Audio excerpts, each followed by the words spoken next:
Lebih lagi kita akan datang kepada Tuhan, membawa syukur kita kepadanya. Mari dengan sepenuh hatimu, nyatakan kepada Tuhan, sungguh Engkau Yesus yang terindah dalam hidup kami Tuhan. Engkau yang termanis, Engkau yang termulia dalam hidup kami.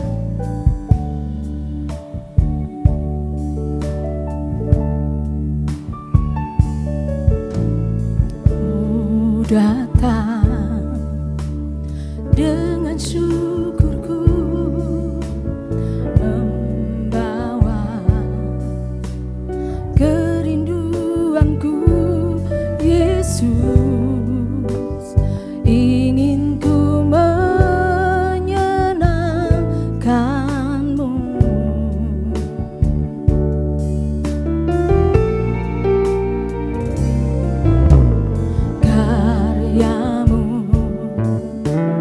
Indah bagiku, kasih yang menyelamatkanku, Yesus, inilah persembahanku. Katakan, kami membawa hidup kami kepadamu Tuhan.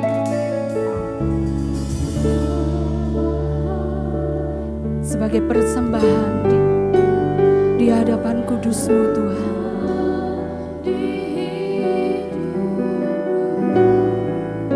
Untuk Yesusku yang terindah, selamanya ku menyembah-Mu. Ku membawa hidupku, inilah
membawa syukur kepada Tuhan.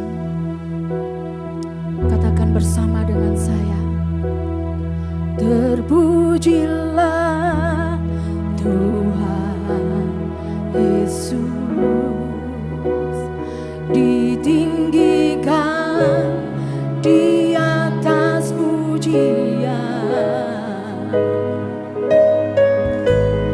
dari dalam lubuk hatiku ku sujud dan berterima kasih. Terpujilah Tuhan Yesus, ditinggikan di atas pujian, dari dalam lubuk hatiku ku sujud dan berterima kasih. Terpujilah Tuhan Yesus, ditinggikan di atas pujian, dari dalam hatiku dan berterima kasih. Dengan kesungguhan hati katakan, pujilah Tuhan Yesus,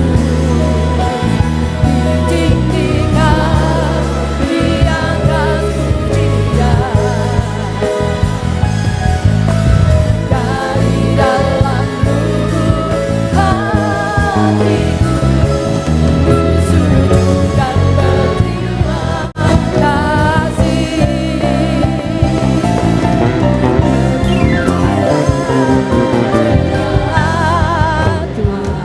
Ya Yesus yang layak kita tinggikan, ditinggikan di atas setiap pujian kami yang keluar dari hati kami Tuhan, dari kesungguhan hati kami kepadamu Tuhan. Dari dalam lubuk hatiku ku sujud dan berterima kasih. Terpujilah Tuhan Yesus, ditinggikan di atas pujian, dari dalam lubuk hatiku ku sujud dan berterima kasih. Dari dalam lubuk hatiku ku sujud dan berterima kasih. Dari dalam lubuk hatiku ku sujud dan berterima kasih. Yang berterima kasih dan bersujud kepada Tuhan, beri kemuliaan bagi Allah kita. Haleluya, terpujilah Kau selama-lamanya Tuhan. Haleluya. Shalom Jemaat Logos. Ada sukacita pagi ini? Amin. Yang bersukacita coba angkat tangan kita.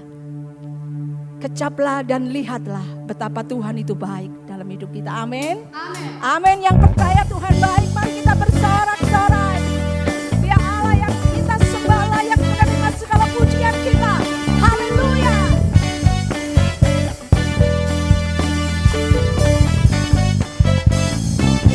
Dengan sepenuh hati. Kecaplah dan lihatlah betapa baiknya Tuhan itu. Rasakan dan nikmati apa? Kasih setia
Mari anak muda katakan syukur bagimu Tuhan. Dia mengasihi kita, dia layak menerima segala sembah dan pujian kita pagi ini, amin. Lebih lagi katakan syukur.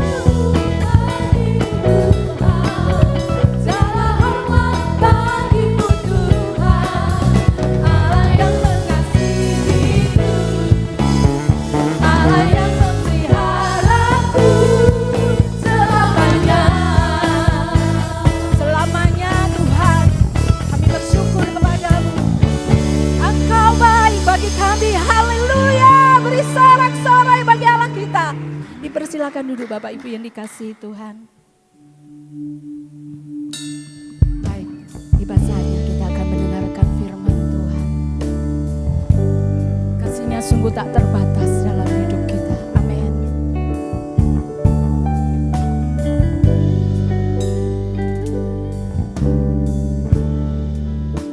Katakan ku kamu. Agumi caramu mencintaiku, kau ada di cerita proses hidupku. Di titik terendahku, kau hadir untuk mengangkatku.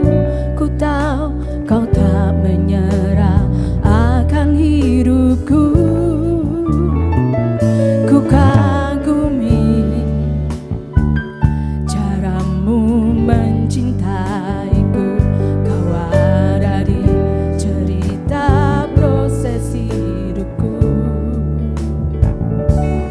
Di titik terendahku, kau hadir untuk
sorai kemuliaan yang paling meriah buat Tuhan Allah kita.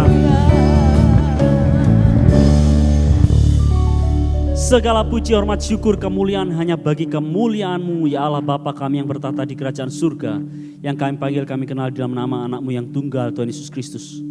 Ucapan syukur kami naikkan kepadamu, sebab Engkau baik, bahwasanya untuk selama-lamanya kasih setia-Mu Tuhan.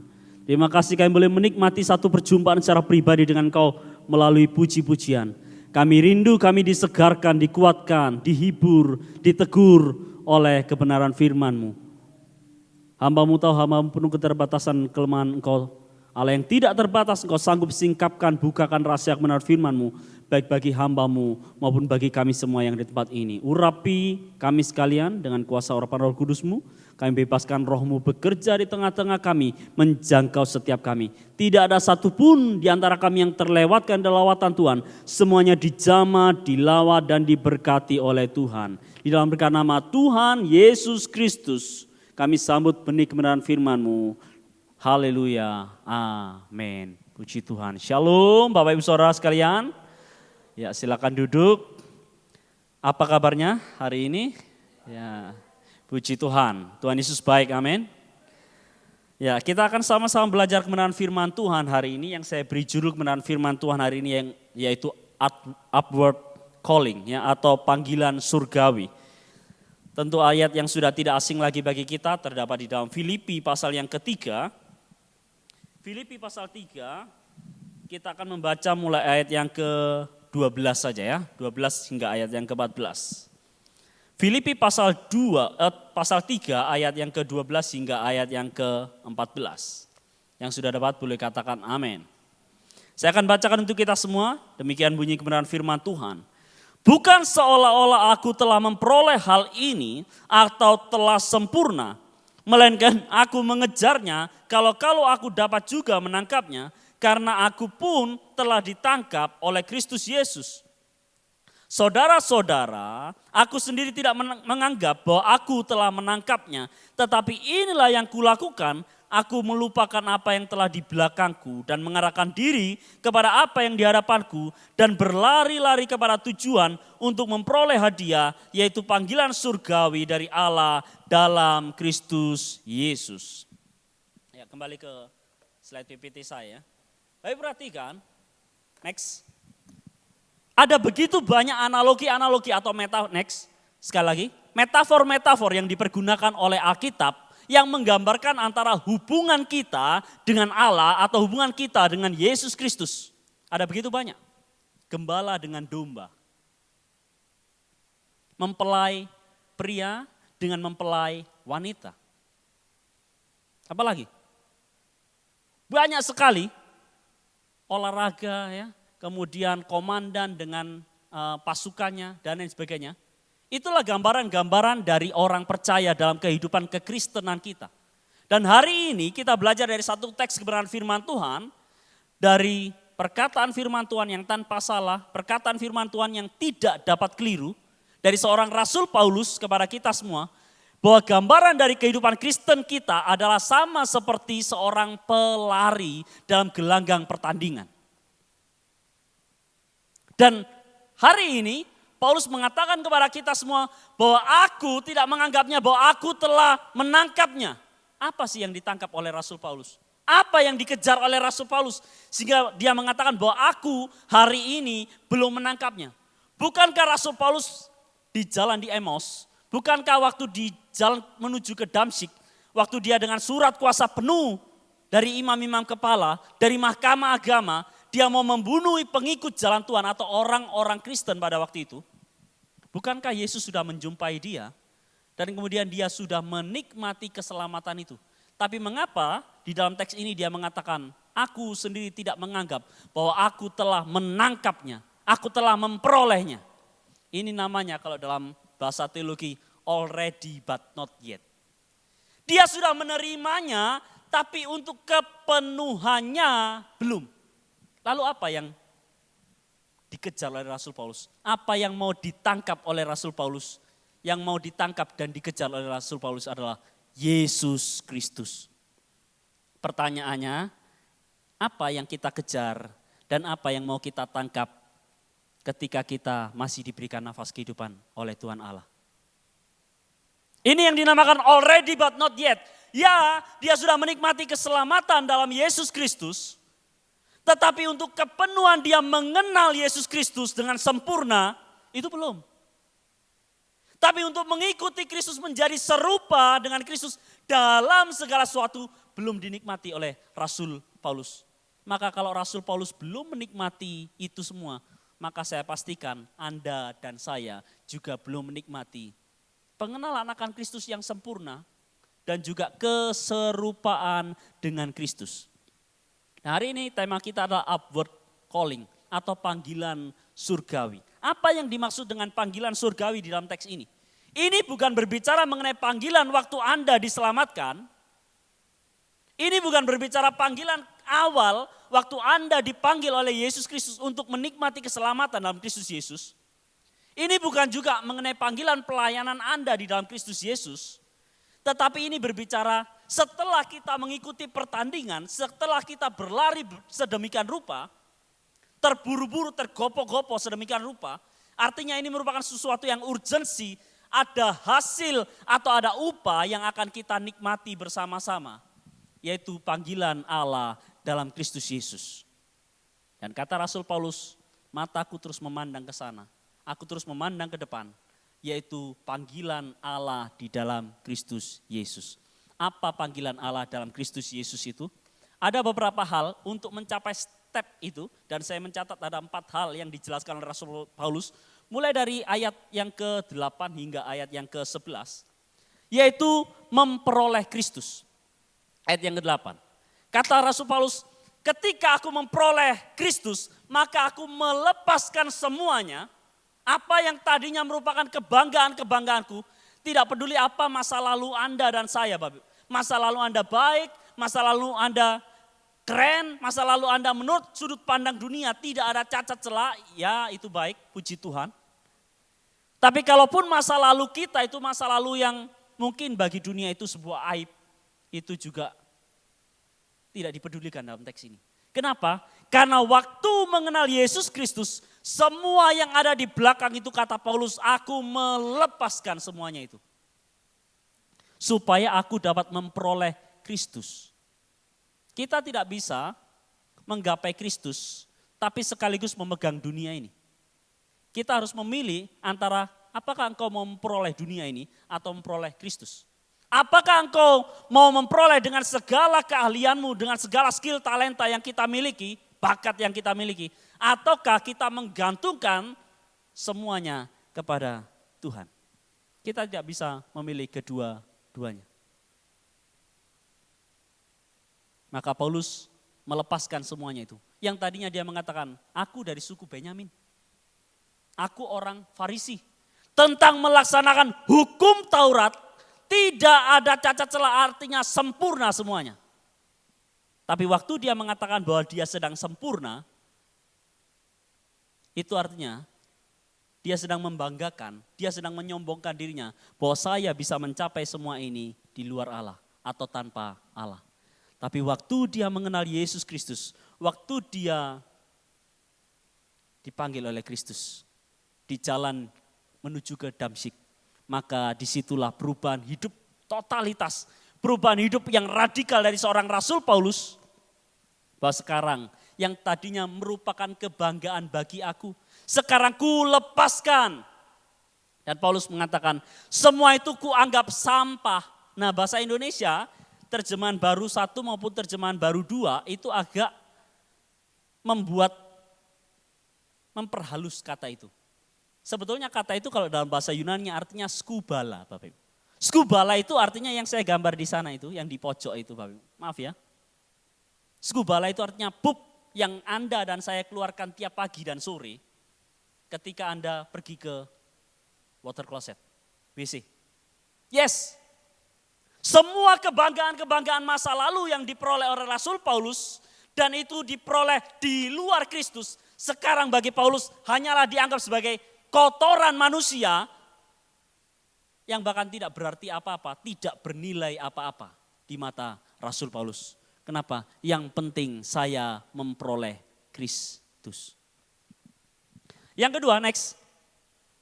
Apa panggilan ilahi itu? Yaitu ketika engkau dapat berada atau tinggal dalam Kristus. Engkau ditemukan berada di dalam Kristus. Ini berbicara mengenai bagaimana kebenaran yang Allah anugerahkan di dalam Kristus itu memberikan status baru kepada kehidupan Anda dan saya. Kita benar bukan karena kelakuan kita kudus, kita benar bukan karena kelakuan kita benar, tapi kita benar karena kita dibenarkan. Itu beda, Bapak. Dibenarkan itu artinya ada seseorang yang menggantikan Anda dan saya, yaitu Yesus Kristus. Dia yang mati sebagai kita, sebagai orang yang berdosa. Lantas kemudian karena persembahan Kristus itu memuaskan hati Allah. Karena persembahan Kristus itu melalui korban nyawanya sendiri, korban darah, korban tubuhnya sendiri itu dipersembahkan kepada Tuhan. Dan Tuhan menerima persembahan Kristus itu sebagai persembahan yang berkenan kepada Allah. Maka sekarang Anda dan saya yang dipanggil dan dipilih oleh Kristus dan percaya kepada Yesus Kristus dan berada di dalam Yesus Kristus itu menikmati pembenaran yang daripada Allah. Pembenaran itu apa? Status hukum kita di hadapan pengadilan sah, legitimate bahwa Anda dinyatakan benar. Benar bukan karena Anda sendiri yang benar, bukan karena Anda dan saya sendiri yang kudus, tapi karena apa yang dikerjakan oleh Kristus. Pastikan hidup kita ada terus di dalam Kristus. Next, yang ketiga, yaitu ayat 10 agak mengulangi bagian yang pertama memperoleh Kristus, yaitu mengenal Kristus. Kiranya aku berdoa supaya aku mengenal Kristus dan kuasa kebangkitannya. Nah, apakah Anda sudah mengenal Kristus dan kuasa kebangkitannya di dalam hidup kita atau tidak?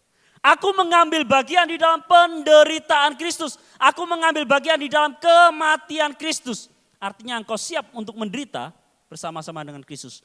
Tapi ujung-ujungnya nanti engkau meyakini dan percaya bahwa satu kali kelak sekalipun saya mati, tetap kebangkitan Kristus itu menjadi kebangkitan saya dan kita semua. Tetap itu menjadi dasar bagi kebangkitan kita. Maka tidak ada yang perlu kita takuti selama kita ada di gelang pertandingan, selama kita ada di dunia ini. Mau mati, mau hidup, kita berserah penuh kepada kehendak Tuhan. Tapi sepanjang saya hidup, satu komitmen yang akan saya putuskan dalam hidup saya.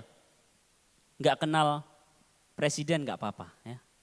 Tidak kenal sama orang lain enggak apa-apa. Ya. Mau orang terkaya di dunia, orang paling terkenal di dunia, it's no problem bagi saya. Tapi kalau tidak kenal satu pribadi ini menjadi sesuatu hal yang berbahaya. Sebab mengenal Kristus itu adalah tujuan utama engkau ada di dunia ini. Memiliki Kristus sama dengan memiliki segalanya. Kehilangan Kristus sama dengan engkau kehilangan segala sesuatu di dalam hidup ini.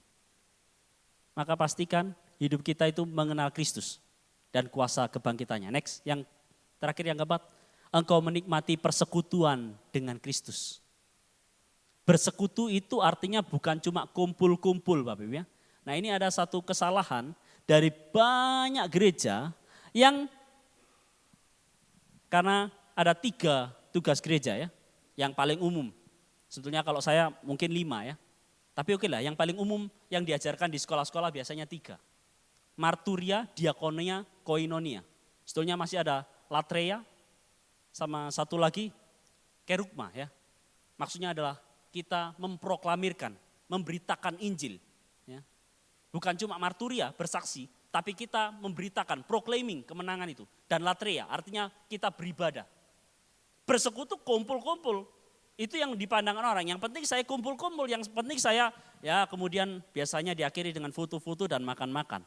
Makanya sering kali dulu kalau saya masa SMP, SMA ada banyak konsep yang salah dari teman-teman saya masa SMP, SMA, kuliah bahkan ya. Kalau diajak komsel pertanyaannya bukan nanti ibadahnya itu ngapain atau dia ada kerinduan untuk benar-benar datang beribadah. Tapi pertanyaannya adalah nanti setelah ibadah ada makan-makannya atau tidak. Bersekutu itu bukan cuma kita berkumpul, tapi bersekutu itu salah satu artinya adalah kita mengambil bagian. Mengambil bagian. Apakah kita mau mengambil bagian dalam satu hal atau tidak? Dulu, saya kalau pelayanan di desa Bapak Ibu ya, karena gerejanya mungkin kecil, gerejanya mungkin ya jemaatnya belum seberapa gitu ya. Lalu kemudian saya tidak menerima PK dari gereja tersebut. Saya selalu tolak, saya selalu kembalikan itu ya. Oh enggak usah ya.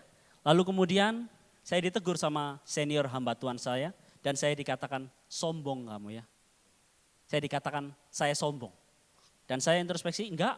Waktu saya melakukannya, saya tidak melakukannya dengan jumawa, tidak melakukannya dengan tinggi hati dan tidak melakukannya dengan sombong. Tapi saya ditegur sama hamba Tuhan ini dan kemudian saya evaluasi dan kemudian saya tanya lagi kepada dia, sombong saya di mana? Yes, kamu tidak mengizinkan gereja tersebut mengambil bagian di dalam pelayanan pekerjaan Tuhan yang sedang engkau lakukan. Mulai hari ini berubah. Dan saya mulai sejak itu, saya terima PK-nya, tapi nanti satu waktu saya akan bawa ke gereja itu barang yang lain yang dibutuhkan oleh pekerjaan Tuhan di tempat tersebut. Supaya apa? Mereka mengambil bagian di dalam pelayanan saya, tapi saya juga mengambil bagian di dalam pelayanan pekerjaan Tuhan yang ada di tempat mereka. Nah, bersekutu itu artinya mengambil bagian di dalam Kristus. Ada begitu banyak orang yang ya masih muda ya, yang masih mungkin usia SD, SMP, dan kemudian merasa menganggap bahwa usia saya masih muda, usia saya masih panjang kok. Ya. Hidup YOLO, you only live once. Itu gerakan di zaman postmodern itu, dan itu salah. Hidup bukan cuma sekali, hidup itu 2 kali ya. Ada hidup masa kini dan ada hidup di kekekalan. Entahkah engkau hidup kekal bersama-sama dengan Kristus ataukah engkau menikmati kematian kekal jauh terpisah dari Kristus. Tapi ada begitu banyak orang yang masih diberikan kesempatan oleh Tuhan tapi tidak mau mengambil bagian di dalam Kristus. Mengambil bagian dalam apa? Kata Rasul Paulus, persekutuan di dalam penderitaannya. Maunya hanya yang enak-enak saja. Ikut Yesus yang dipikir hanyalah senang, senang, dan senang. Maka ketika membaca tadi misalkan Filipi pasal yang ke-14, supaya aku memperoleh upah, yaitu panggilan surgawi dalam Allah, dalam Kristus Yesus, yang dipikir upah itu yang dipikir adalah materi, kesehatan, kekayaan. Rupanya tidak. Rasul Paulus tidak berpikir bahwa upah yang dia terima adalah upah secara materi. Tapi upah yang dia terima nanti setelah bagian ini. Tapi pastikan kita mau mengambil bagian dalam penderitaan Kristus. Mungkin belum pernah ya gereja di tempat ini mengalami persekusi ya. Tapi gereja saya dulu puluhan tahun yang lalu, waktu saya masih kecil tapi saya sudah mengingat dan menyadari akan hal itu, pernah didatangin oleh 7 orang polisi ya. Rupanya yang iseng ya, itu adalah tetangga di beberapa rumah dan memang satu ya garis keras lah ya. Kami baru tahu beberapa saat berikutnya. Tapi di saat mengalami hal itu, saya ingat betul papa saya berdoa bukan, Tuhan gimana ini, Tuhan gimana ini. Tapi papa saya berdoa, mengajak kami semua berdoa, Tuhan kami bersyukur, kami berterima kasih, kami dapat mengambil bagian sedikit saja dari penderitaan Kristus. Sebab sama seperti Kristus itu ditolak, kami diizinkan untuk mengalami hal tersebut. Sama seperti Kristus itu ketika ada di dunia menderita, ketika ada di dunia itu mungkin difitnah, dicemooh dan sebagainya. Kami pun mengalami sedikit saja, mungkin gak sebanding, tapi kita mengambil bagian di dalam penderitaan Kristus. Pikirkanlah sukacita itu dalam sudut pandang Allah, bukan dari sudut pandang dunia. Kalau sudut pandang dunia pasti sukacita berbicara mengenai ketika kita sukses, ketika kita di atas, ketika semua orang menghormati kita. Tapi tidak demikian dengan di dalam Kristus. Dan kata Rasul Paulus, supaya aku menjadi serupa di dalam kematiannya. Sama seperti kematian Kristus adalah mati bagi dosa-dosa dan kesalahan kita. Maka sekarang hidup kita menjadi mati terhadap dosa.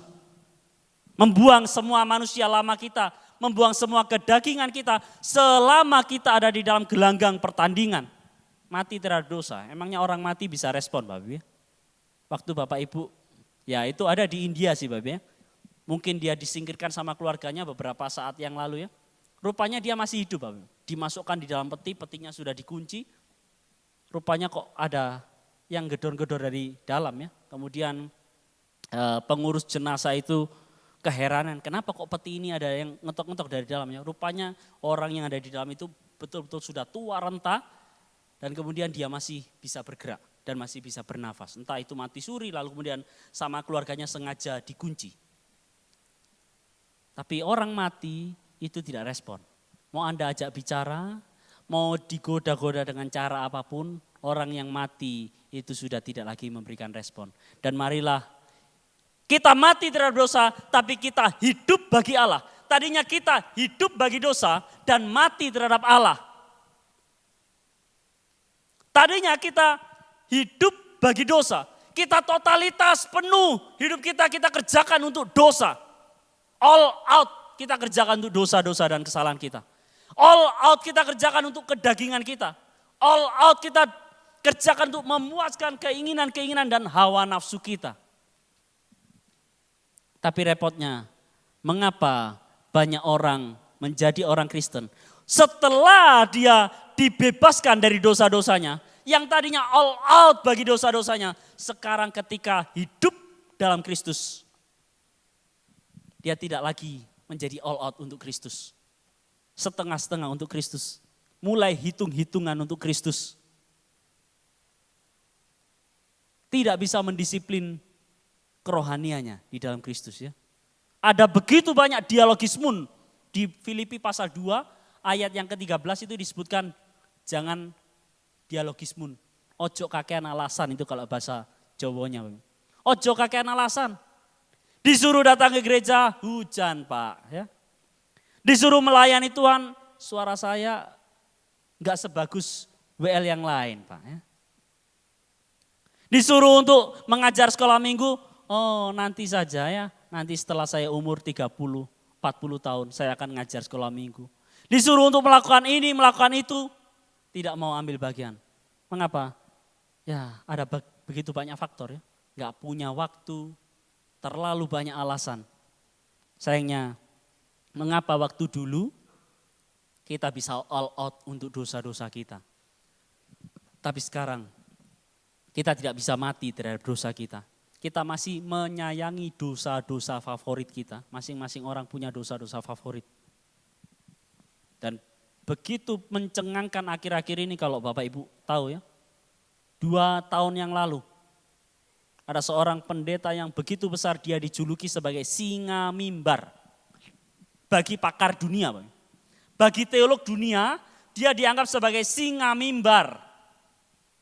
Tapi kemudian dia membuat pengakuan yang mengejutkan publik dan sejak saat itu dia dipecat dari semua pembicara. Semua video-video YouTube-nya di take down oleh organisasi tersebut yang dulu hampir setiap hari upload videonya dia. Baik, karena rupanya iso ngajar, ora iso nglakoni. Bisa berkhotbah tapi tidak bisa melakukan. Rupanya yang dia katakan saya all out untuk Kristus. Rupanya dia all out untuk dosa-dosanya. Dan dia membuat pengakuan yang mengejutkan publik. Dan baru awal tahun kemarin, 6 Januari 2026, ada satu lagi penulis bestseller yang saya yakin dan percaya mungkin kalau Bapak Ibu suka buku, pasti bukunya mungkin ada di rak buku Bapak Ibu. Kalau Bapak Ibu baca datanya dia di Google, 15 juta eksemplar bukunya sudah terjual di seluruh dunia. Artinya selalu kalau dia nulis buku bestseller. Dan kemudian dia membuat satu pengakuan email kepada Christianity Today. Dan Christianity Today mengumumkan bahwa dia sudah retire. Dia mengundurkan diri dari semua pelayanannya. Ini sayang. Mari dalam hidup ini terus-menerus kita memiliki persekutuan dengan Kristus. Supaya kita bersekutu dalam penderitaannya. Tapi juga kita serupa dalam kematiannya. Kita menjadi orang yang mati tidak dosa.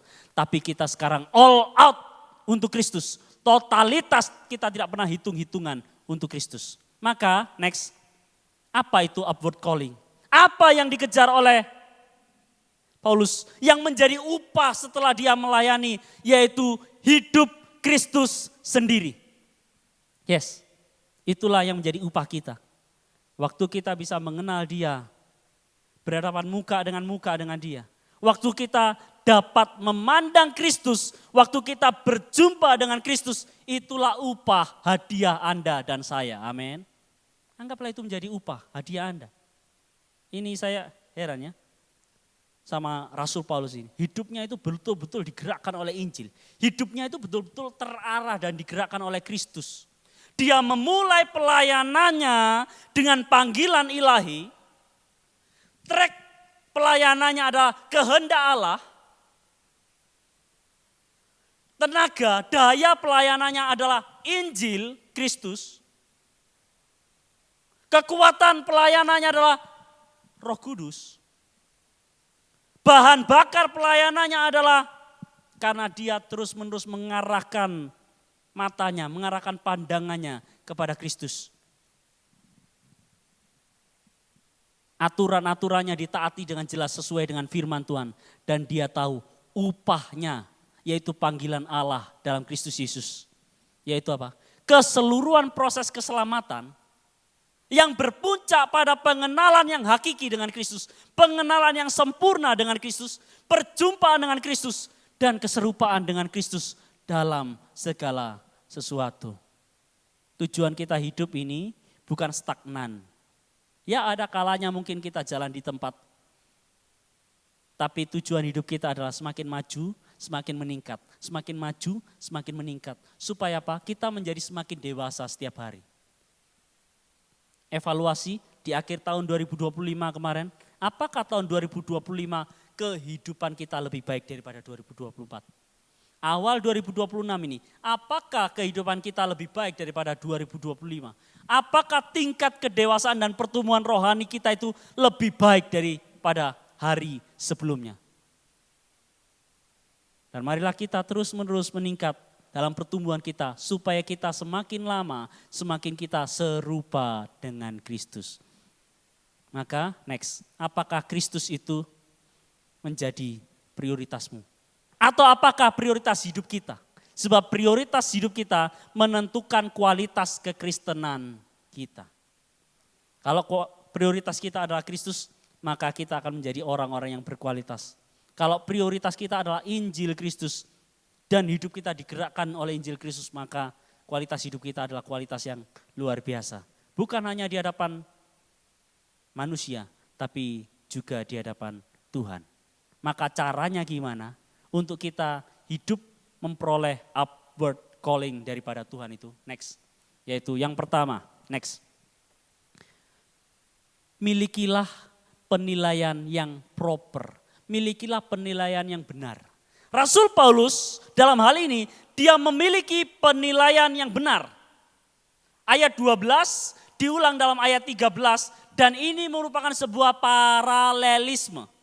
Karena ayat 12a sama dengan ayat 13a, ayat 12b sama dengan ayat 13 bagian B dan 14 bagian A, ayat 12 bagian akhir yaitu bagian C itu sama dengan ayat 14 bagian C. Itu saya kasih tahu strukturnya kepada Bapak Ibu sekalian. Supaya kita mengerti pola pikir dari Rasul Paulus. Nah Paulus ini mengatakan bahwa aku bukan seolah-olah aku telah memperoleh hal ini atau telah sempurna.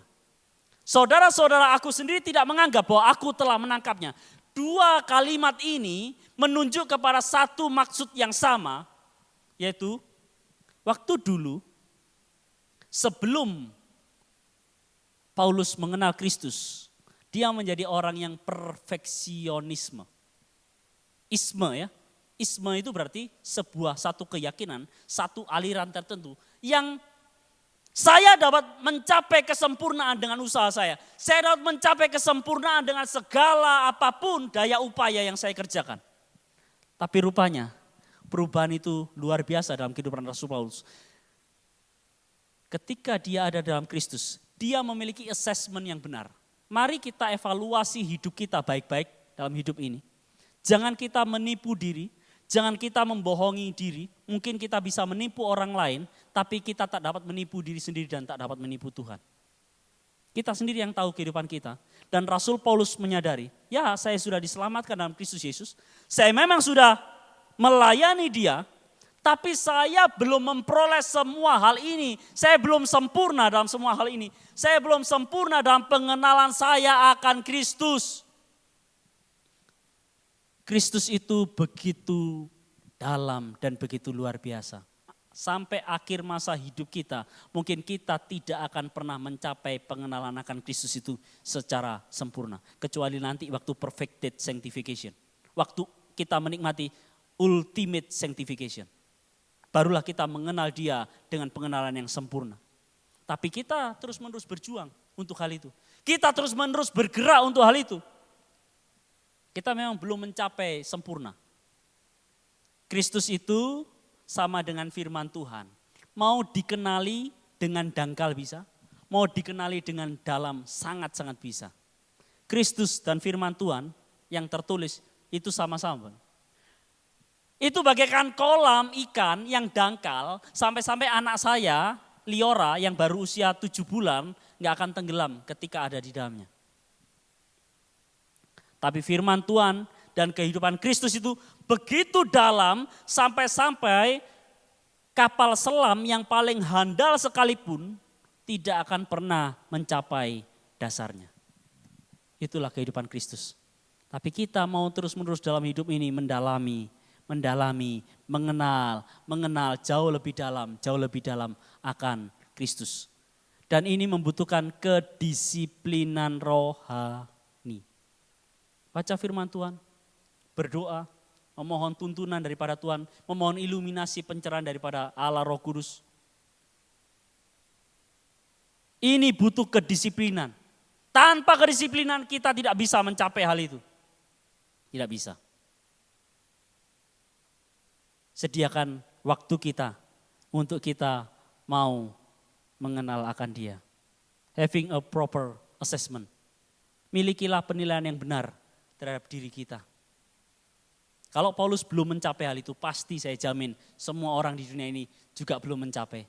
Tapi apakah dengan tidak mencapai lalu kemudian, ya sudah, tidak ada lagi yang bisa saya kerjakan? No, bukan begitu pola pikirnya. Tapi nanti kita akan melihat bagian selanjutnya. Next. Maka saya mengatakan memiliki penilaian yang benar terhadap diri sendiri mengenai apa yang merupakan keuntungan dan kerugian. Kita perlu assessment. Apa yang untung, apa yang rugi. Tadinya di luar Kristus, sebelum dia mengenal Kristus, yang merupakan keuntungan bagi Rasul Paulus apa? Kebanggaan-kebanggaannya di hadapan dunia. Penghormatannya di hadapan dunia. Farisi lah. Ya. Tentang melakukan hukum Taurat, aku tidak bercacat celah, itu yang merupakan keuntungan bagi dia. Dan mengenal Kristus, itu kerugian. Tapi setelah dia mengenal Kristus, dia memiliki assessment yang benar. Bahwa apa yang dulu merupakan keuntungan bagiku, sekarang rugi, sekarang merupakan kerugian. Kenapa enggak dari dulu saja saya kenal Kristus? Kira-kira begitu. Ada begitu banyak orang, mungkin engkau Kristen dari kecil, mungkin engkau orang percaya dari kecil. Ada begitu banyak orang yang baru percaya mungkin hari kemarin. Mungkin baru saja 1 jam yang lalu. Dan mereka bisa mengatakan dengan ucapan bibirnya, kalau tahu Kristus itu demikian, kenapa kok enggak dari dulu saja ada orang yang memperkenalkan Kristus itu kepada saya. Why? Kenapa saya baru mengenal Kristus kemarin? Tapi itulah kehidupan manusia ya. Kita yang mungkin menjadi Kristen dari kecil, mungkin tidak menganggap itu menjadi satu yang istimewa lagi. Ada influencer di YouTube, ya, subscribernya sudah banyak sekali. Dan dia mengatakan, saya kalau di kantor saya, nggak ada itu orang yang minta foto-foto sama saya. Ya. Saya lewat biasa aja pegawai saya lewat semua orang yang ada di kantor saya, dari pimpinan sampai ke satpam, semuanya biasa aja. Nggak ada yang teriak-teriak atau kemudian minta foto sama saya. Tapi ketika saya mengadakan seminar di luar, ketika saya masuk ke kampus, ketika saya masuk kemana, banyak orang yang ngajak foto saya. Kenapa hal itu? Karena sudah menganggap terlalu biasa. Bahaya sudah menganggap terlalu biasa ini. Terlalu biasa dengan Kristus, lalu kemudian itu bukan menjadi hal yang istimewa lagi. Terlalu biasa dengan keselamatan, menganggap keselamatan itu bukan hal yang istimewa lagi.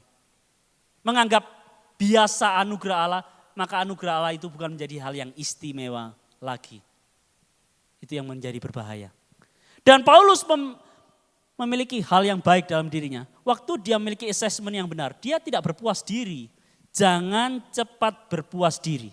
Ketika kita cepat berpuas diri, seringkali penghalang itu bukan kegagalan-kegagalan masa lalu. Seringkali permasalahan dalam diri kita yang menjadi penghambat besar dalam diri kita bukanlah aib masa lalu. Tapi justru keberhasilan masa lalu kita. Karena waktu kita menganggap diri saya sudah berhasil, saya sudah mencapai sesuatu, maka orang itu sudah enggak mau ngerjakan apa-apa lagi. Nah, seorang pengusaha terkenal yang mengatakan bahwa saya hari ini, perusahaan saya sudah berhasil dan sudah autopilot, sudah enggak butuh lagi saya, maka saya agak sia-sia datang ke kantor. Tapi ketika kita menyadari upward calling dalam Kristus Yesus, kita enggak jadi orang yang begitu. Sekalipun saya sudah mencapai, tapi saya akan terus-menerus mengejarnya. Saya akan terus-menerus berlari, saya akan terus-menerus memandang ke depan. Kita enggak jadi orang yang kemudian pengangguran. Tapi kita terus bekerja untuk Kristus. Dia tidak merasa dirinya bahwa dia sudah mencapai pada tujuan akhirnya. Dia merasa saya belum sampai pada tujuan akhir.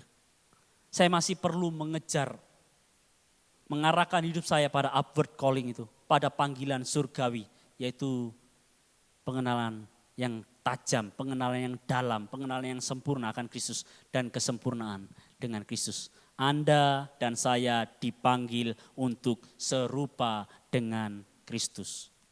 Ada sebuah cerita yang cukup lucu, seorang pendeta di Amerika ya, yang pernah saya baca kisahnya.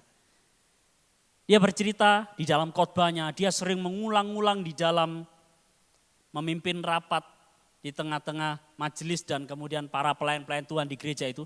Dan dia mengatakan, saya orang yang sudah sempurna dan disiplin dalam segala sesuatu. Satu kali ada anak muda yang iseng ya, sama dia, karena anak muda ini ya masih anak muda begajulan gitu ya. Tahu lah ya, maksudnya anak muda yang masih main-main datang ke gereja. Lalu anak muda ini berjalan sama pendeta ini. Pendeta ini diusilin dari tadi sama anak muda ini. Dan apa yang dilakukan oleh pendeta itu? Lalu anak muda ini ditonjok sama pendeta itu, sampai jatuh ke tanah. Dan kemudian pendeta ini baru menyadari bahwa rupanya saya belum sesempurna itu. Dan dia membuat pengakuan di depan jemaatnya, Bapak Ibu Saudara, ingat kemarin saya baru berkhotbah bahwa saya sudah sempurna dalam segala sesuatu. Tapi rupanya kemarin waktu saya berjalan sama anak muda ini, saya begitu marah, saya begitu gak sabaran dan kemudian saya memukul dia sampai jatuh. Saya baru menyadari bahwa saya tidak sempurna. Dan semua jemaatnya kemudian datang kepada dia dan mengatakan, kami sudah tahu dari dulu. Memalukan Bapak Ibu ya? Tapi Paulus memiliki assessment yang benar. Dengan kita menganggap bahwa saya belum berhasil mencapainya, maka kita akan terus bergerak untuk hal itu. Next, yang kedua. Bagaimana cara memperoleh upward calling? Yaitu dengan melupakan apa yang di belakangku dan meraih, terus bergerak kepada apa yang ada di hadapanku. Nah ini sering jadi prinsip yang salah bagi anak-anak muda yang suka gonta-ganti pacar ya. Lalu kemudian asal comot-comot teks Alkitab terus mengatakan, loh kenapa kok kamu gonta-ganti pacar? Iya, prinsipnya sama seperti Rasul Paulus. Aku melupakan apa yang di belakangku dan terus-menerus memandang apa yang ada di hadapanku, apa yang ada di depanku. Ini repot Bapak ya. Ini tidak digunakan untuk hal-hal semacam itu. Tapi dalam upward calling kita, lupakan apa yang di belakang. Seringkali orang mengatakan, oh itu melupakan semua masa lalu kita. No, kita nggak jadi amnesia dan tidak jadi demensia. Buktinya Paulus dengan jelas dan tepat dan presisi, dia menjelaskan dengan baik masa lalunya dia. Aku orang Farisi, aku dari suku Benyamin, aku melakukan hukum Taurat dengan tidak bercacat celah. Dia bisa menjelaskan itu semua. Aku murid dari Rabi Gamaliel, dia bisa menyebutkan semua itu. Dia nggak lupa akan semua itu. Tapi yang dimaksud adalah, ingat, tadi di awal saya mengatakan, ini diumpamakan seperti seseorang yang sedang berlari dalam gelanggang pertandingan. Orang yang sedang berlari dalam gelanggang pertandingan tidak mungkin dia menoleh ke belakang sambil di saat yang sama dia bisa memperoleh kemenangan. Enggak bisa. Yang dilihat apa? Sudah berapa orang ya yang ada di belakang saya? Berapa jarak orang yang ada di belakang saya? Waktu dia menoleh ke belakang otomatis dapat dipastikan dia mengurangi kecepatannya. Dia mengurangi lajunya. Demikianlah dengan Anda dan saya. Bukan berarti kita melupakan masa lalu kita. Tapi tidak menoleh ke belakang artinya apapun hambatan-hambatan di belakang yang mungkin menghambat laju kita dan kemudian membuat kita terhalang untuk maju ke depan. Itu yang Anda dan saya harus tanggalkan. Itu yang Anda dan saya tidak boleh gunakan lagi. Apa itu? Macam-macam. Masing-masing orang punya hal yang berbeda. No looking back. Jangan menoleh ke belakang. Next. Melihat ke belakang akan membuat langkah kita menjadi lambat. Akan menghalangi laju kita dalam pertandingan yang bernilai kekal itu. Ini bukanlah amnesia atau demensia, melainkan sebuah sikap tidak mau dihalangi oleh apapun untuk terus maju di dalam Kristus. Saya enggak mau dihalangi oleh apapun. Baik oleh dosa-dosa saya, baik oleh keberhasilan saya, baik oleh kebanggaan saya di masa lalu. Saya ingat itu semua, tapi saya tidak mau dihalangi dengan itu semua. Supaya dengan demikian aku melepaskan semuanya itu, supaya aku, kata firman Tuhan, memperoleh Kristus. Dialah satu-satunya yang saya tuju, dialah yang harus saya tuju dalam hidup ini. Menjadi tujuan hidup saya. Next yang ketiga, yang terakhir. Press on toward while relying on God's grace. Maksudnya apa? Maksudnya adalah kita terus-menerus maju ke depan, terus melangkah ke depan, kejar terus, tapi sambil bergantung, sambil berpegang kepada anugerah Allah. Kenapa orang-orang tadi yang saya ceritakan dari 2 orang tadi, dan mungkin banyak ya, ada pendeta yang kemudian ditemukan bunuh diri, terkenal. Ada musisi yang kemudian ditemukan bunuh diri, musisi rohani yang terkenal. Seringkali lagu-lagunya kita pergunakan, tapi ditemukan bunuh diri. Overdosis dan lain sebagainya. Why? Karena mereka lupa untuk bergantung pada anugerah Allah. Mereka menganggap bahwa anugerah Allah itu hanya berlaku untuk keselamatan saya. Tapi di dalam proses kehidupannya setelah dia diselamatkan, mereka lupa bergantung. Mereka lupa bahwa kasih karunia Allah itu terus-menerus bisa menopang kehidupan mereka. Maju sambil kita mau terus-menerus, Tuhan topang saya dengan kasih karuniamu. Ini kalau di gereja-gereja di Timur Tengah, mereka tidak biasa menuntut-nuntut dan tidak biasa merintah-merintah Tuhan. Maksudnya ini kritik saja. Seringkali kita itu doanya merintah-merintah Tuhan, bukan ya? Enggak ada kiranya gitu ya, enggak ada. Sembuhkan Tuhan, sembuhkan. Pokoknya ngongkon-ngongkon Tuhan ya. Loh, ini yang Tuhan siapa ya? Yang Tuhan kita atau dia yang jadi Tuhan? Tapi mereka, saya belajar dari mereka seringkali kalau berdoa sering kali justru Kyrie eleison, Kyrie eleison. Tuhan kasihanilah kami, Tuhan kasihanilah kami, Tuhan kasihanilah kami. Kami adalah orang-orang yang butuh belas kasihan dan anugerah-Mu setiap saat. Kita memang maju, kita memang terus-menerus berjuang. Tapi dalam perjuangan itu jangan lupa kita butuh anugerah Allah. Itu ada di ayat yang ke-12 bagian akhir. Aku pun telah ditangkap oleh Kristus Yesus. Anugerah Allah selalu mendahului perjuangan kita. Di dalam keselamatan bukan kita yang berjuang. Lalu kemudian kita memperoleh keselamatan. Anugerah Allah yang mendahului semuanya. Anugerah Allah itu sudah dicurahkan bagi kita, barulah kita take action. Bukan kita take action, maka anugerah Allah ada bagi kita. Maka salah kalau dalam gereja, mari ke gereja supaya Tuhan lebih mengasihimu. Mari berikan persembahan supaya Tuhan lebih memberkatimu. Itu salah. Anugerah Allah selalu mendahului semuanya. Amin. Konsepnya bukanlah berikan persembahan supaya engkau diberkati. Tapi Tuhan sudah memberkati engkau, maka berilah persembahan. Karena Tuhan sudah mengasihi Anda dan saya, sudah mencurahkan anugerahnya, maka sekarang layak dong kita memuji menyembah Dia. Layak dong kita menyerahkan seluruh kehidupan kita kepada Dia. Dan bagian yang ketiga, kalau tadi no looking back, sekarang no turning back. Perjalanan keselamatan Anda dan saya, trek ini adalah trek satu arah, Bapak Ibu. Perjalanan pelayanan Anda kalau Anda dipanggil sebagai full timer, dipanggil sebagai seorang hamba Tuhan, dipanggil sebagai seorang pendeta, adalah perjalanan satu arah, bukan perjalanan dua arah. Artinya tidak ada U-turn, gak ada polisi cepek yang mengarahkan Anda, yo kembali, kembali, dan kembali. Paulus diingatkan oleh Tuhan, waktu Saulus dipanggil oleh Tuhan, Tuhan ngomong, Saulus, Saulus, mengapa engkau menganiayaku? Sukar bagimu menendang ke galarangsang.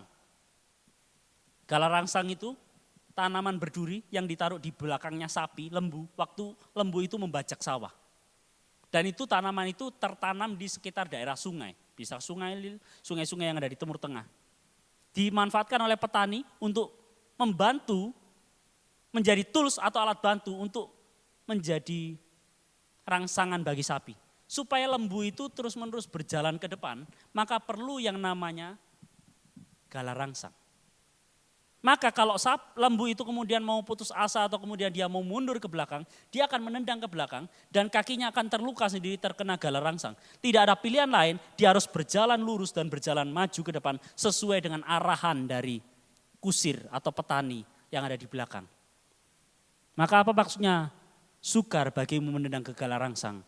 Saulus, Saulus, mengapa engkau menganiayaku? Jangan engkau seperti ulo marani kebuk.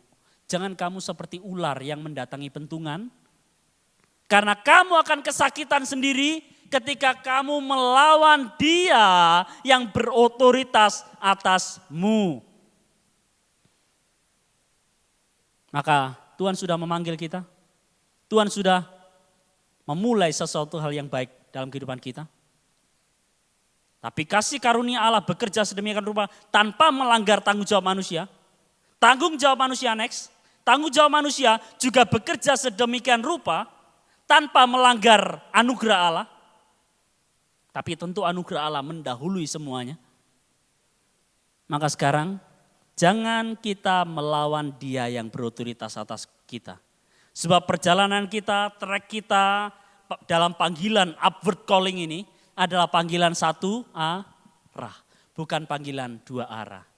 Tidak ada pilihan, tidak ada opsi sama sekali bagi Anda dan saya. Seberat apapun tantangan di depan, dalam penderitaan apapun yang kita hadapi, dalam persoalan ekonomi yang kita hadapi, tidak ada pilihan jalur putar balik, no turning back.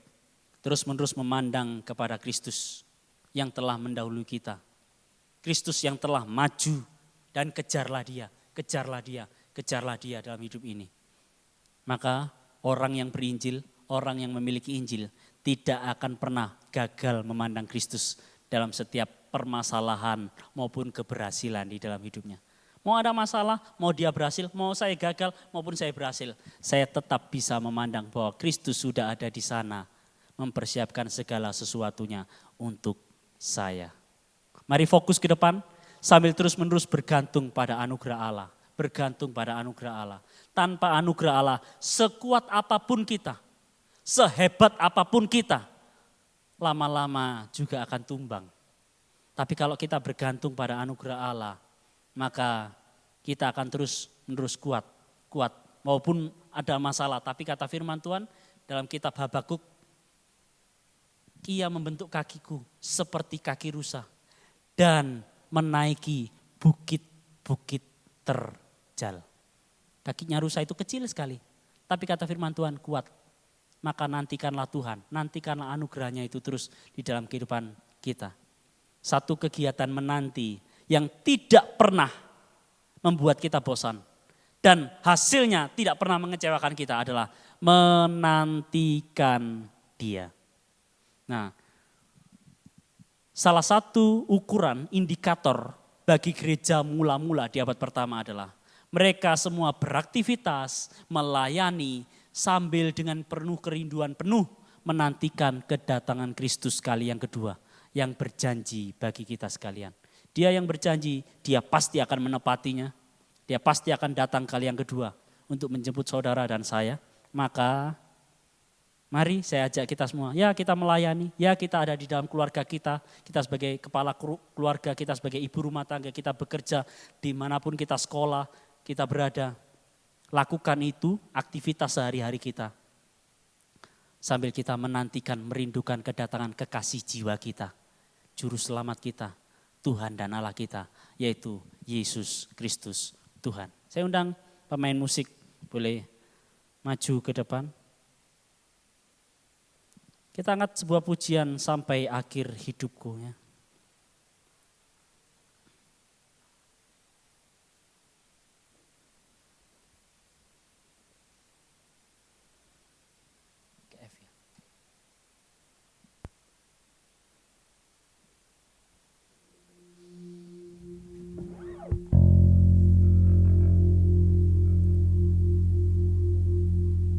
Mari saya undang kita semua sama-sama bangkit berdiri untuk kita menikmati kebenaran firman Tuhan yang ada.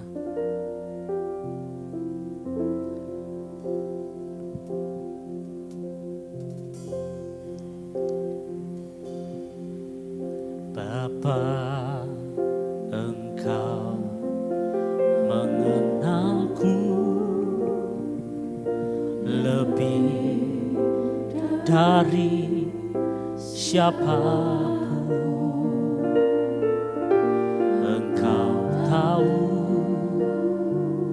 ceritaku dan isi hatiku.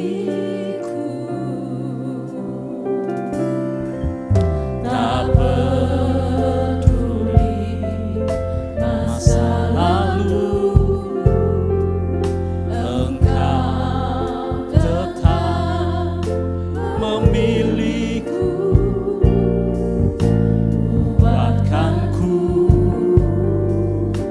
sempurnakan jadi karya yang indah.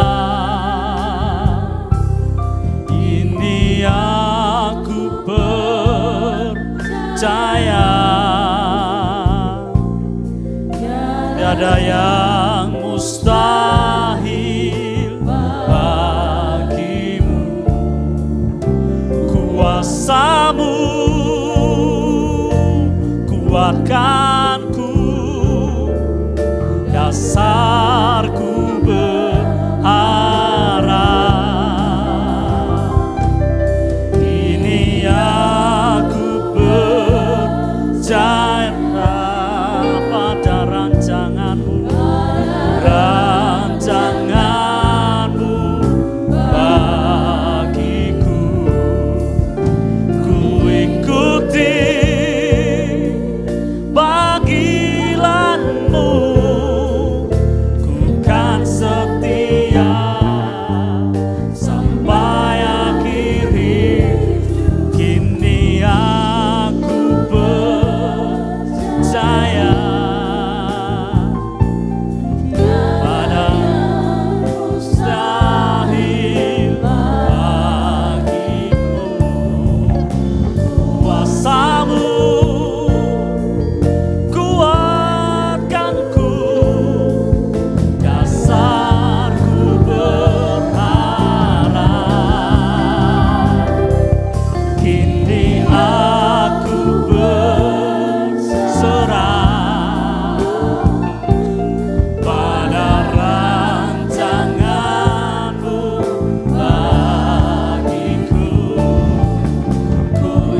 kasih Tuhan, kami mengucap syukur buat firman-Mu yang datang kepada kami hari ini. Mengingatkan kami bahwa hidup kami sama seperti pelari yang berada di dalam gelanggang pertandingan. Biarlah hidup kami terus-menerus mengarahkan pandangan kami ke depan. Terus-menerus menangkap dan mengejar apa yang seharusnya kami tangkap dan seharusnya kami kejar. Yaitu Yesus Kristus Tuhan dan Allah kami yang sudah melakukan segala sesuatu dan sudah berperan segala sesuatu di dalam kehidupan kami. Terima kasih Tuhan, terima kasih. Kami mau memiliki penilaian yang benar akan diri kami. Sejauh mana pengenalan kami akan Engkau. Sejauh mana posisi kami di dalam Engkau. Dan kami mau melupakan, tidak memandang lagi apa yang di belakang kami. Yang seringkali menjadi penghalang-penghalang untuk kami terus mengarahkan mata kami ke depan. Yang terus-menerus membuat kami melaju dengan cepat ke depan. Itu bisa memperlambat langkah kami. Dan ajar kami untuk terus-menerus melakukannya sambil bergantung kepada anugerah-Mu. Sebab anugerah-Mu selalu mendahului segala sesuatu dalam kehidupan kami. Anugerah-Mu mendahului keselamatan kami.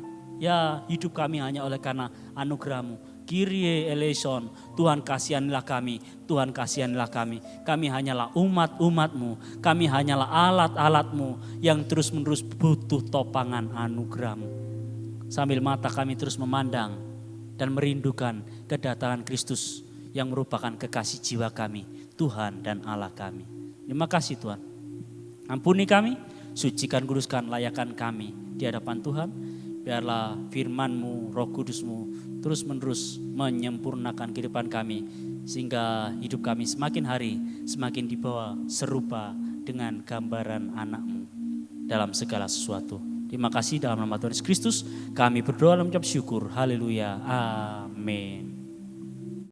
Mengundang dengan kasih Kristus Bapak Pendeta Hendrata untuk maju ke depan.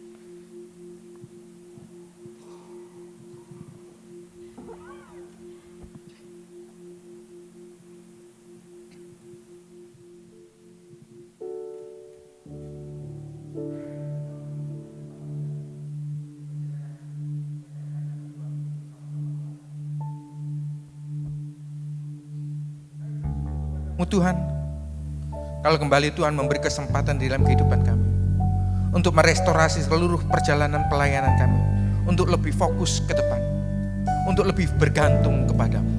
Biarlah perjamuan kudus pagi hari ini sungguh-sungguh memperbarui pelayanan kami di dalam tahun 26. Dalam nama Bapa, Putra dan Roh Kudus, dalam nama Tuhan Yesus Kristus, kami nikmati perjamuan kudus pagi hari ini. Haleluya. Amin.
Sidang jemaat Tuhan untuk bersama-sama menikmati tubuh dan darah Tuhan.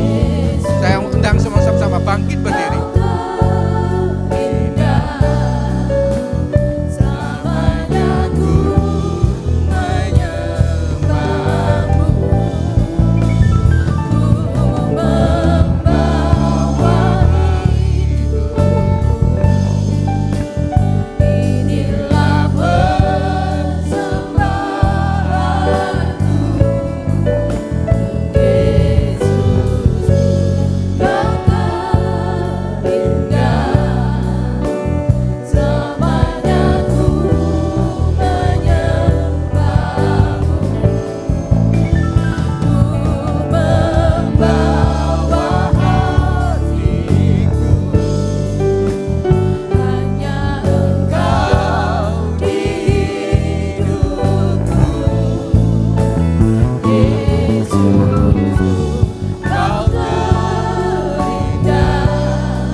Sidang jemaat yang dikasihi Tuhan, yang kita pegang lagi bukan roti dan anggur, tetapi tubuh dan darah Kristus. Kita angkat tubuh Kristus di atas kepala. Sebab apa yang telah aku teruskan kepadamu telah aku terima dari Tuhan, yaitu bahwa Tuhan Yesus pada malam waktu ia diserahkan mengambil roti, dan sesudah itu ia mengucap syukur atasnya, ia memecah-mecahkannya dan berkata, inilah tubuhku yang diserahkan bagi kamu, berbuatlah ini menjadi peringatan akan aku. Bukankah roti yang kita pecah-pecahkannya adalah persekutuan dengan tubuh Kristus? Mari kita makan bersama-sama dalam nama Tuhan Yesus Kristus.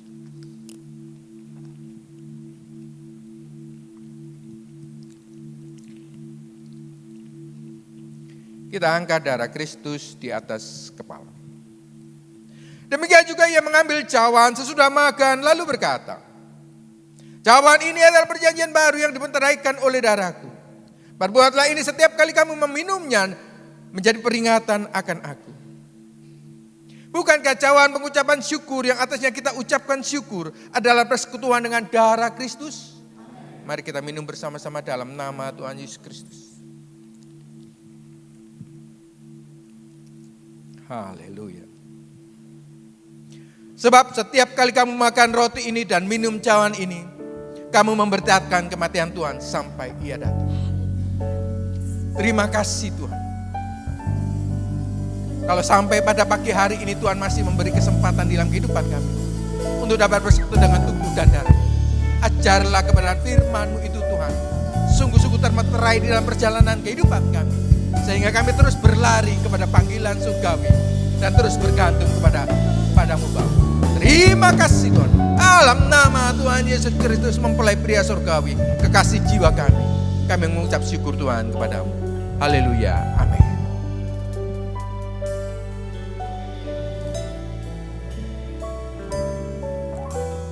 Puji nama Tuhan, saya percaya bahwa kita semua diberkati oleh firman Tuhan pada pagi hari ini, amin. Ya, mari jemaat Logos yang dikasihi Tuhan semakin menajamkan diri di dalam pengenalan akan Tuhan.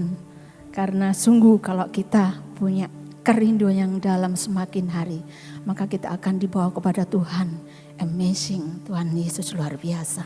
Haleluya, kita akan belajar memberikan persembahan pada pagi hari ini. Mari mengundang petugas persembahan untuk maju ke depan.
Tuhan, paling meriah buat Tuhan Allah kita. Di penghujung ibadah kami kembali mengucap syukur. Engkau telah hadir di dalam puji-pujian kami, bertahta di atas pujian kami. Kami mengalami satu perjumpaan secara pribadi dengan Engkau melalui puji-pujian. Kami mengalami satu perjumpaan secara pribadi dengan Engkau melalui kebenaran firman-Mu. Kami juga mengalami satu perjumpaan dan persekutuan pribadi yang indah melalui perjamuan Tuhan yang ada pada pagi hari ini. Kiranya Engkau menguatkan kami, menghibur kami, menegur kami, mengarahkan jalan kami untuk lurus ke depan di dalam gelanggang pertandingan, di dalam trek yang telah Engkau tetapkan bagi kami semua, dalam pengiringan kami, dalam kekristenan kami, agar kami menjadi pribadi-pribadi yang semakin hari semakin indah, pribadi-pribadi yang semakin hari semakin menyenangkan hatimu, pribadi-pribadi yang semakin hari semakin menjadi serupa dengan Kristus. Kami menyadari kami penuh keterbatasan, kami penuh kelemahan. Engkau yang senantiasa ada bagi kami, Engkau yang senantiasa kami pandang dalam kehidupan kami, dan Engkau juga yang senantiasa menopang kami dengan anugerah-Mu yang terus berlimpah-limpah dalam kehidupan kami. Berdoa ya Tuhan untuk gereja Tuhan GPT Logos di tempat ini. Kiranya pekerjaan Tuhan boleh semakin maju dan berkembang secara luar biasa. Gembala beserta dengan seluruh majelis yang ada, pelayan-pelayan Tuhan yang ada, jemaat-jemaat Tuhan boleh bergandengan dalam satu kasih sebagai sesama tubuh Kristus, dalam satu roh untuk memajukan pekerjaan Tuhan yang di tempat ini. Kirim banyak jiwa-jiwa boleh berbondong-bondong datang ke tempat ini, mulai pemberitaan firman Tuhan yang kami beritakan. Lewat kehidupan kami yang menjadi saksi-saksi Kristus yang boleh memancarkan keindahan Kristus itu dimanapun kami berada. Makasih Tuhan, terima kasih. Kami berdoa untuk bangsa negara kami, Indonesia tercinta. Kami berdoa untuk pemimpin bangsa kami, dari mulai pusat sampai daerah, dari mulai Bapak Presiden sampai ke RT RW Lurah Camat kami, di mana pekerjaan Tuhan ini ada. Kota Surabaya juga diberkati Tuhan, penuh kemuliaan Tuhan dan bagi kemuliaan Tuhan. Mereka boleh menjalankan pemerintahan dengan takut akan Tuhan, dengan serius, dengan sungguh-sungguh memajukan pekerjaan Tuhan. Ada kebebasan untuk Injil Kristus boleh diberitakan, ada kebebasan untuk gereja-gereja Tuhan boleh dibuka dimanapun berada. Pekerjaan Tuhan semakin maju dan berkembang. Terima kasih Tuhan. Sebentar kami akan pulang ke rumah kami masing-masing. Tidak ada satupun di antara kami yang terlewatkan dari lawatan Tuhan. Yang sakit boleh disembuhkan dalam nama Yesus. Yang susah Tuhan diburkan dalam nama Yesus. Yang lemah Tuhan kuatkan dalam nama Yesus. Yang sedang ada dalam tantangan pergumulan permasalahan, kiranya kami tidak pernah gagal memandang Kristus, dan terus-menerus Engkau menopang dan memberikan kekuatan untuk kami bertahan di dalam pengiringan kami akan Engkau. Tibakan kami di rumah kami masing-masing dengan membawa berkat sukacita, damai sejahtera yang daripada Tuhan, berjumpa dengan keluarga kami masing-masing. Mari kita angkat kedua tangan kita, terima berkat Tuhan. Tuhan memberkati dan melindungi engkau. Tuhan menghadapkan wajahnya kepadamu dan memberi engkau kasih karunia. Tuhan menyinarkan wajahnya kepadamu dan memberi engkau damai sejahtera. Pulanglah Bapak Ibu Saudara dengan berkat sukacita, penghiburan, damai sejahtera yang daripada Allah Bapa, dalam cinta kasih karunia dan pengorbanan dari anaknya yang tunggal, Tuhan Yesus Kristus, dalam pimpinan persekutuan iluminasi pencerahan yang datangnya daripada Allah Roh Kudus, menyertai kita semua mulai saat ini sampai Maranatha Tuhan Yesus datang kali yang kedua, menjemput kita semua anak-anaknya. Tuhan Yesus memberkati kita sekalian di dalam kehidupan pribadi, kesehatan, keluarga, pelayanan. Apapun yang kita kerjakan dibuat Tuhan berhasil, sehingga nama Tuhan dipuji, dipermuliakan di dalamnya. Kehidupan kita adalah kehidupan yang memancarkan kemuliaan Kristus, yang adalah garam dan terang bagi dunia ini. Terima kasih Tuhan, terima kasih, terima kasih. Di dalam berkat nama Tuhan Yesus Kristus. Haleluya, amin. Tuhan berkati kita sekalian.